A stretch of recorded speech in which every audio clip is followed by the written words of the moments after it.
So, today is the day. Oh, yes, what could we be talking about? Windows 10. Now, I have friends that have used Windows 10 and they say, but Windows 10 is free. Windows 10 is great. It's the latest. It's what you really want to go with. And I asked them, I said, well, what's so great about it? I mean, Windows 7 is just fine. And it's like, well, DirectX 12. I was like, I'd rather have Vulkan, so I don't care. You get the same performance. Who cares? What does Windows 10 do really well?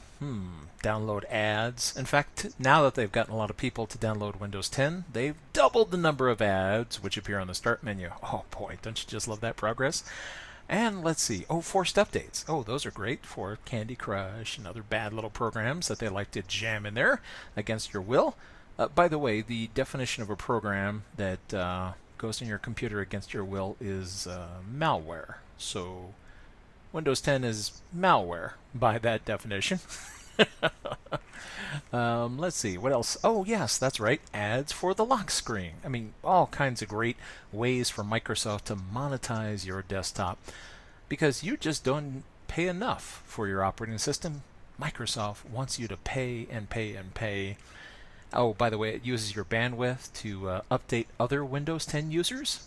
And let's see, it sucks up all your files. And people will claim, they'll say, but you can lock down Windows 10. You can stop it from doing all those bad things by changing different settings. Well, sure, you could try that. However, we've already seen where Windows 10 has been caught saying turn off, all these monitoring features that send data, and it turned out those were just a placebo. It never really stops doing it. And even if they do allow you to turn off something to make you feel good, one mandatory update can turn it all right back on silently, quietly. And we've seen that Microsoft has been really virulent about getting this thing down everybody's throat. I mean, they had the little fiasco where they had a pop-up screen that says, would you like Windows 10? And if you click the X, that was accepting it. I mean, that is the lowest of the lowest. This is the kind of stuff that I expect from, well, by totally coincidence, totally amazing coincidence, malware authors.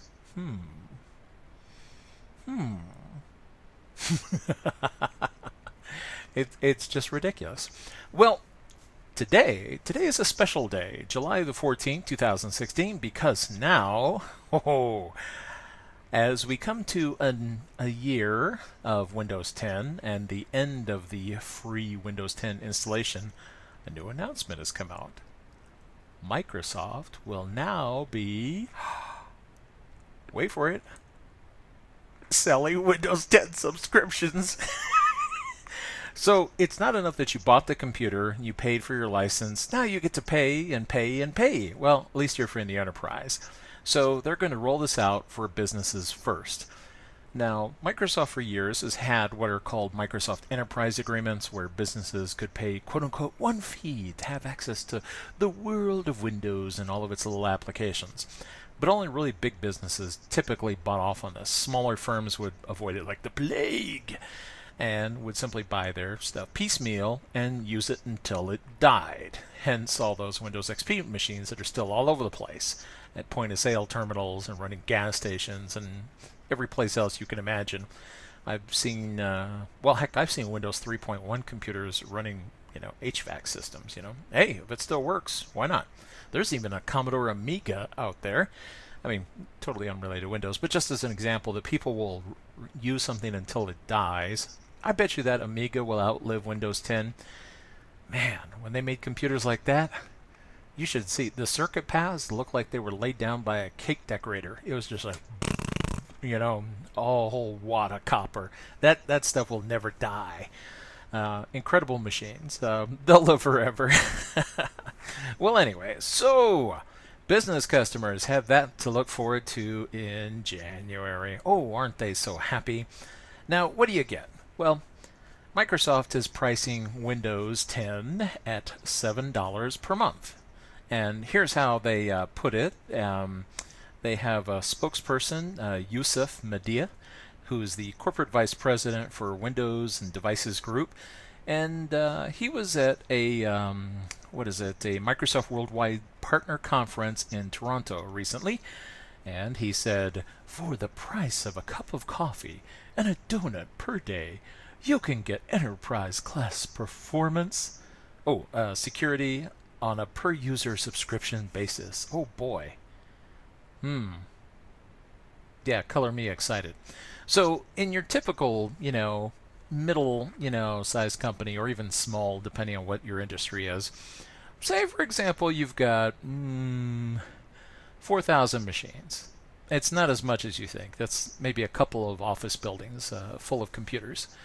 And, maybe you're like, making money from people, doing, I don't know, data entry, accounting, something. Now, for the privilege of having Windows on those machines, if you had, say, 4,000 seats, as they like to count them, you would have to pay $28,000 a month for the privilege of Windows. Thinking about Linux yet? Oh boy, I bet some people are. And for all you that took the quote-unquote free Windows upgrade, will it always be free?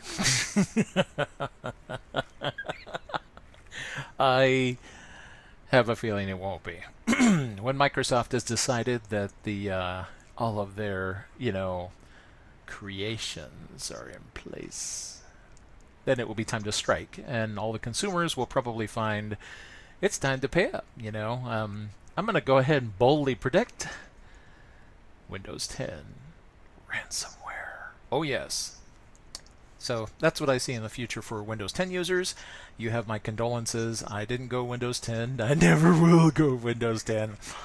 And if you haven't gone Windows 10 yet, and this doesn't dissuade you watching them starting to get ready to charge subscriptions to the enterprise,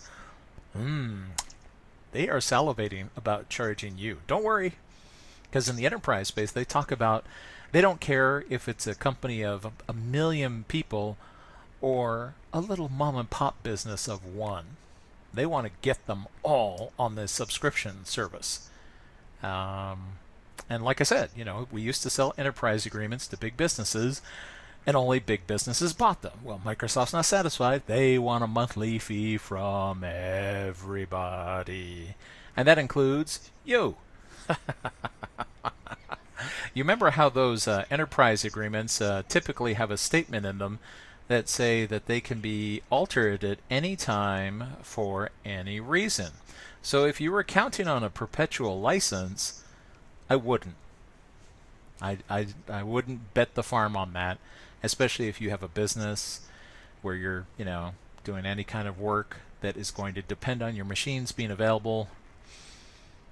I don't know. It looks bad. I mean, when I looked at Windows 8 and I saw that you couldn't turn off Metro, I knew Windows 8 wasn't for me. When I looked at Windows 10 with all the advertising and forced updates, I knew it definitely wasn't for me. And, my focus is going to Linux. I mean, hey, you know what? Dovetailing in with this announcement, sort of, I was kind of busy at a YouTube conference last month, so I missed the fact that Linux Mint 18 just came out at the end of last month. So I'm looking forward to trying that this weekend and enjoying that product. So that should be a lot of fun. Windows. Where did it all go wrong? It's so sad. Windows used to be the one and only game in town, and they're really throwing it all away. I mean, this whole bit about Windows 10 as a subscription, that's the best advertisement for Linux I have ever seen. So, like I said, if you're not thinking about Linux now, you better start. Either that or get ready to pay and pay and pay and pay. The day is coming. I'm predicting it now. The day will come. Microsoft is just salivating about the idea of locking everybody into this platform, and once they've got you, then it's not free anymore.